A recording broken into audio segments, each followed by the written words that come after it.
Hello everyone, welcome back to another episode of Let's Play Pokemon Sapphire with yours truly, Mudkip Rocketship 3003. It has been another kind of a long while since I last posted, but that was because the first several times that I tried to record this, I was just I was just out of my mojo, basically, and so, I wanted to give you guys quality commentary.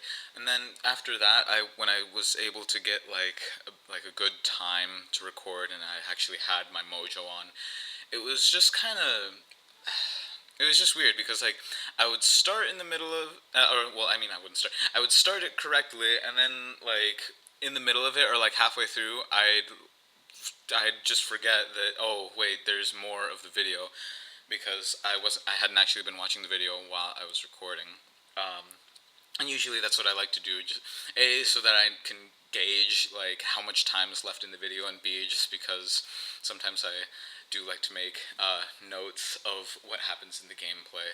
But anyways, so I'm back. I'm not dead. Everything's okay here. I've just been a little bit lazy, and as much as I wanted to upload more often during the summertime, that didn't actually happen as much as I thought it would, mostly because I thought, hey, it's summertime, I'm going to have more free time. But what I didn't expect that to also mean is that my family and other folks here are also having free time, and so they were just kind of sticking around. And so, I don't really want to just go over there and say, "Hey, can you guys shut up? I'm trying to do my commentary." I don't do that. I either wait until I know that they're not going to be making noise either way, but at the same time, since that by itself would justify doing commentary in the middle of the night, I don't do that because I don't want to keep them awake at night either. So I'm just kind of like, well, I'll just wait till everyone's out of the house and everything's all quiet here. So that's usually what I do. Um, anyways, what did I want to talk about today? Now, here's a little thing that I'm going to have to go on a little bit of a rant, you guys. Um, Sorry to say, but I had just been.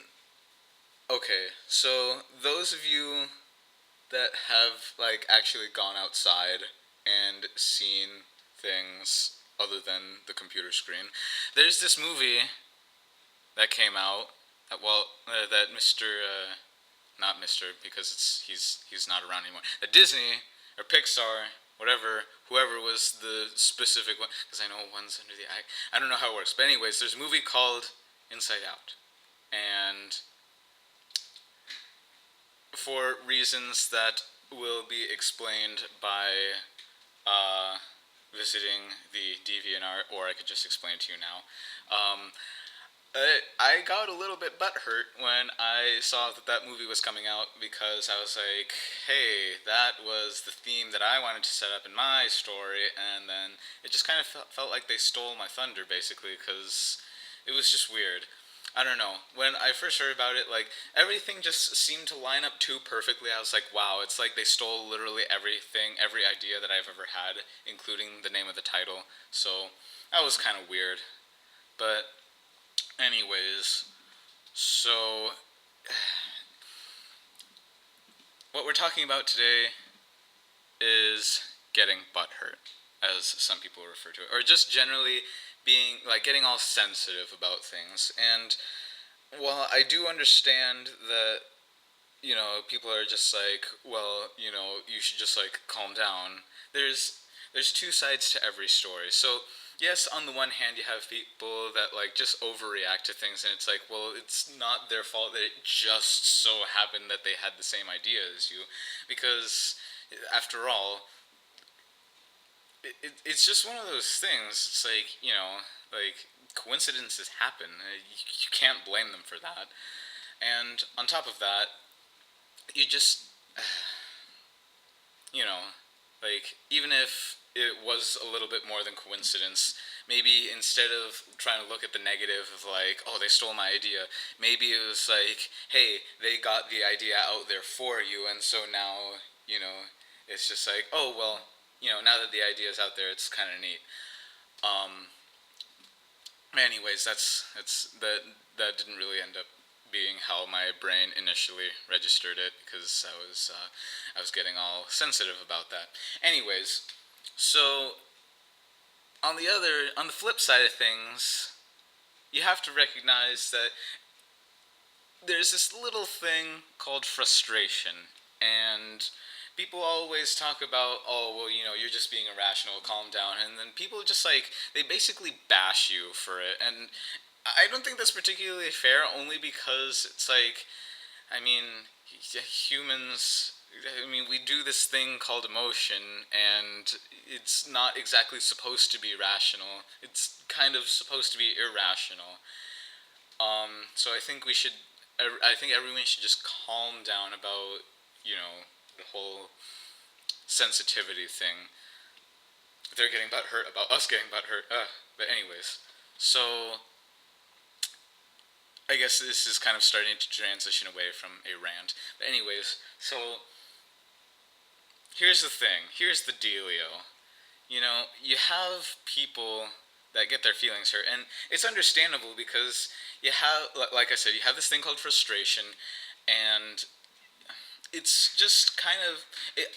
You have to understand that it can be bothersome when you have an idea and you think it's completely creative and original, and then someone goes ahead and uses this idea too, and now that just kind of like takes the thunder away, or like I forget how the expression goes, but it's just one of those things. It's like, well, okay, I guess I'm not really that original, and that is a bit of a bummer, and it's just one of those things. You know, it's hard to talk about, and not talking about it is still pretty tough also, because you kind of want to tell them to calm down. Anyways, it's just generally tough to work around. So my point of talking about all this is, well, partly because I myself was getting butthurt, and so I wanted to talk about it so that I could help myself feel better about that whole thing. And actually, I already do feel significantly better. But on top of all of that, I think it's important to get a message out there, like telling people out there that might be like, just in one of those, like, not like a rough patch, like implying that like they're in really dark times and then like this video will necessarily help them. Maybe it won't. But what I'm saying is that sometimes it's nice to hear it from someone else. Like if it just so happened that maybe somebody was having a bad day, it's nice to have someone tell them, you know what, it's all right that you're feeling frustrated. It's natural, and that's that was the main point of bringing up this topic, was just, you know, bad things happen, and it's okay to react negatively towards them. Um, but anyways, so speaking of bad things happening to people, and it being reasonable that they get frustrated, the rival here in this game, and actually in pretty much all of the Pokemon games, to be honest, but more so in this game, I can't help but feel really bad for the rival, at least in this game, and what's the other one? I guess X and Y, I guess. Because, like, in those games, like, they set up, like, your rival to, like, be, like, your close friend, and every time you beat them, they're just kind of like, oh, uh, well, you beat me. And, they just seem really down about it, because at the very least with, like, in Gen 1 and 2, with Gary and whatever you were supposed to name the guy in Gold and Silver, it's like they set up like this thing where they're kind of jerks to you, and you're like, you don't really feel as bad for them when you beat them, because it's just like, oh well, that's what you get for being all high and mighty. That'll knock you off your high horse or whatever. And so at that times you don't feel as bad. And then with Diamond and Pearl and Black and White, they also set it up that they're your friends, but you can clearly tell that they're not really down about it. They're just kind of like, oh wow, nice job, and then and they just move on with it. Or they're like, wow, we're very proud of you that you're becoming so strong. We're so glad that we were able to test your strength like this. But in Ruby and Sapphire and Pokemon X and Y, for those of you that haven't played it, sorry if this counts as a spoiler for you. But in these games, it's just kind of like, they set you up as kind of like at least friends, anyways, and then every time you beat them, they're just like, dang. And I, I don't remember the exact dialogue from Ruby and Sapphire, but at least in Emerald, you have that one guy that's supposed to be like was like a talent scout or a headhunter. I don't know exactly what he was supposed to be. I'm guessing that's what he was supposed to be, some sort of talent scout. But anyways, like at one point when you beat your rival outside of the Weather Institute, I believe, and they go like riding off their bikes somewhere. And then the talent scout comes up to you and congratulates you on your victory after, like immediately afterwards. Like you can't move in between that time. Uh, like the talent scout says something to the effect of, "Wow, you must have well, I'm paraphrasing here, but like, wow, you must have really destroyed that kid over there if they're running away all red in the face like that." And when I like, because I did play Emerald and I did have that one for a while. Unfortunately, I have no idea where it went, and it made me very sad the day I lost it. But I do remember that like when I read that line, when I first read that those lines, I was just like, oh, dang. Sorry, May. You were always nice to me, and I didn't want to be mean to you this way. And I know some people out there will be like, oh, well, it's just a game, calm down. But, again, this sort of like empathy that like human beings just naturally try to have, just, yeah, it was just really bothering me that whole time. I was like, dang, now I feel really bad for May. And then, like, just at the end, that like they just get so discouraged that because they keep losing to you. And it's crazy because like they must have been doing pretty well if they got that far and they were able to like train their Pokemon as much as they did. And then, you know, they eventually get to the point where they're like, okay, you know what? I guess maybe this isn't for me. I guess I'll just be working with my dad over here to complete the Pokédex. And oh man, they just get all defeated, and yeah, it was just a real bummer when I had to do that. I'm watching the video right now, and I don't remember why I paused for so long, but I had to cut a couple times when it was like, why did I leave this running again? Anyways, so that aside, um, also I have to go back and do some editing here because cutting the video and having to redo the audio. I don't want to have to redo the audio, but I just want to make a point that was actually very interesting to me that Ziggy survived with exactly 1 HP. That doesn't happen all the time, and when it does, you can't help but freak out a little bit when it happens. You're just like, oh crap. I'm guessing that's what my reaction was when I recorded this.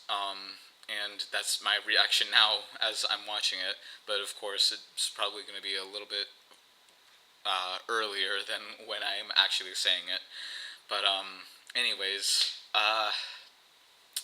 speaking of being relevant to the gameplay, getting Mudkip to level 19, also me, Mudkip, getting to level 19. Well, not level, because some people are like, well, since when does age equal level?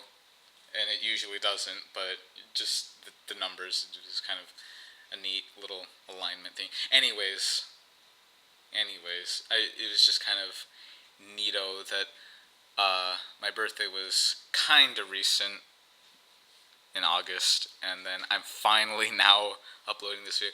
Honestly, if I wanted it to be actually accurate, then I would have just like uploaded the day of my birthday, but for some reason I was a weenie and I didn't. And yes, I did eventually learn some foresight, and I also did forget how to bide for time. Oh, the hidden symbolism. Anyways, so yeah, it's just been interesting. Again, I'm very sorry that I haven't been able to upload as often as I might have liked, But I'm gonna try to change that. I'm gonna try to get off my lazy bum for once. I'm gonna try to actually find more opportunities where nobody's in the house, or at the very least use something else to record, and then just put the audio over the video later, and I can just do whatever editing I need and just have it be good, so that this doesn't have to happen. Also, part in the video, I catch a gulpin, and I was gonna make some sort of joke with this, and I don't remember what the joke was, and it made me very sad because I was like, well, darn, now I can't make the joke. But if anyone just so happens to think of oh, well, he's catching the gulpin to name it whatever, and it would be like, hey, we all have a good laugh about it, go ahead and put that in the comments section because I'm dying. And just right here, I just gave it a random name just because. Anyways, so I hope everyone's enjoyed watching. Comment if you have anything you'd like to add, like if you did, and subscribe for more shenanigans. And see you guys later. Take care, everyone.